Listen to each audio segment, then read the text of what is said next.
Hello guys, welcome back to my channel. So సడన్గా మా 10th class girls గ్రూప్లో భద్రాచలం వెళ్దామా అని మెసేజ్ వచ్చింది. సో ఎప్పుడు వచ్చేలాగే ఫ్లాప్ అవుతుందని ఈసారి నేను సరే అని పెట్టా.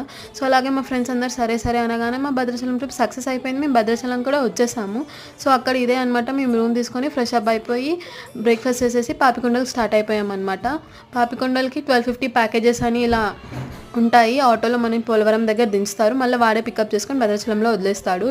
1 డే ప్లానింగ్ అనమాట ఇదంతా. సో మధ్యలో ఇక్కడ ఒక దగ్గర హాల్ చేస్తారు. మేమైతే ఇక్కడ స్నాక్స్ తీసుకొని అవి దారిలో తిందామని తీసేసుకున్నాము. సో ఇది మధ్యలో వచ్చిన చెరువు అనమాట, చాలా పెద్దగా ఉంది. తర్వాత ఇదే అనమాట పాపికొండలు స్టార్ట్ అయ్యేది. సో ఇక్కడ మనకు బ్రేక్ఫాస్ట్ పెడతారు, అది చెత్తగా ఉంటుంది. సో ఇవే బోట్స్ మనని ఇప్పుడు పాపికొండలు అంతా తిప్పుతాయి. సో ఇందులోకి ఎక్కేసాము. సో ఇందులోనే లంచ్ స్నాక్స్ ఇంక్లూడ్ ఉంటాయి కాబట్టి మనకి ఏమి టెన్షన్ అవసరం లేదు ఫుడ్ ఏంటి అని.